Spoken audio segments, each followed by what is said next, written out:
دوو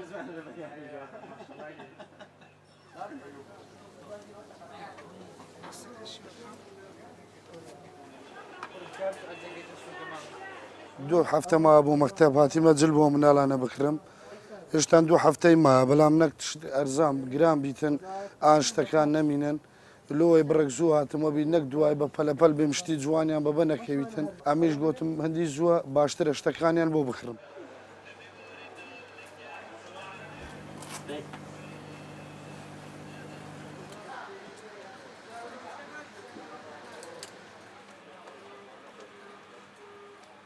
سوپاس بۆ خاوەن دوکانەکانیش هاوکاری خەڵک دەکەن وەکو مسعەدە وەکو یارمەتی هەیە بەپێی توانە ناتوانێتن شت بۆ مناڵەکانی بکرێت مسعەدەی دەکەن دەڵێن ئەو شتە بەوەندەیە دەڵێ من تااقەتی ئەوەندەمەیە ئەوها دەکڕم.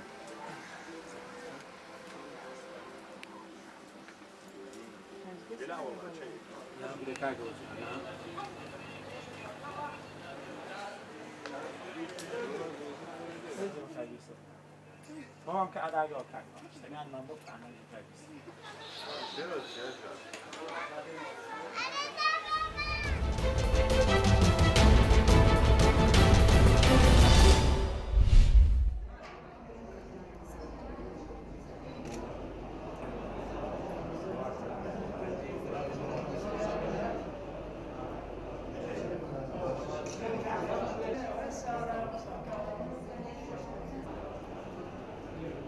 ژێر ناونیشانی هەمیشە پێکەوەین لەگەڵ هونەرمەندانی عێراق و کوردستانە ئەم کارانە ئەنجامیراوەتە هەرێمی کوردستان لەگەڵ هونەرمەندانی عێراقواتە بە گشتی سەرتاسەری عێراق ئەم پێشانگایە بەشدارەوە بەشداریکردنەکە زیاتر لە 100 هونەرمەند بەشدار بوو لە کارەکانیەوە جۆری کارکردن و ستایلەکان هەر یەکە و ئازادانە و بەڕوئیا و دنیابینینی خۆیەوە کاری کردووە و ئەم کارەیەک هەفتە بەردەوامە بەیەک و فیستیڤاڵێکی شێوەکاری هونەری لە هۆڵی ئەمنە سوورەکە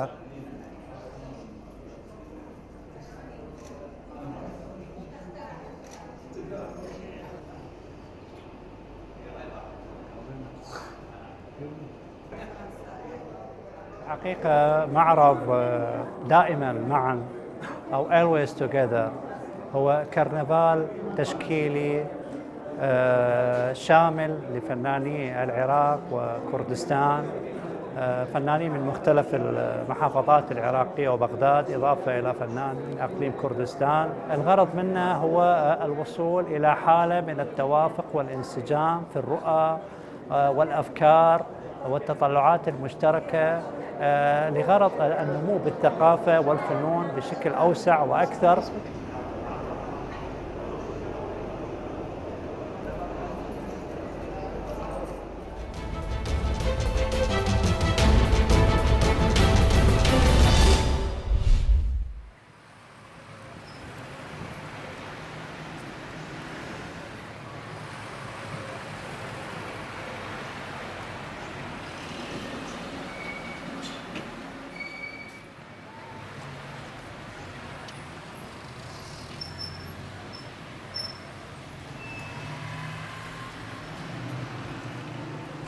ماوەی 27 ساڵە لەسەر شەقام کتێب دەفرۆشم.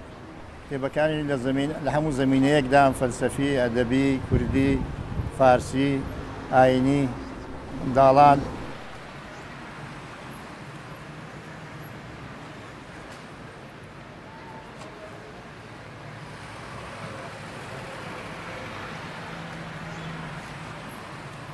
ئەو کەسانی کە خاهانی کتێبیشن ئەکسەرەن فەقیرن هەژارن دەوڵەمەندەکان تخونی کتێب ناکەون هەر لە فکری پارە پەیداکردندان ژنانی بەتایبەت ژنان ئەو کتێبانی کە دەیخێننەوە مربوطە بە ئاشپەزی و تابیری خواب و زەوانەکانی زۆرتر گۆرانی و کتێبی کوردی و فەلسەفی و ئەدەبی دەخێنن. ئەو کەسانی کە تەمەنیشیان لەسەرەیە زۆرتر ڕۆمان و کتێبهای تاریخی دەخێننەوە.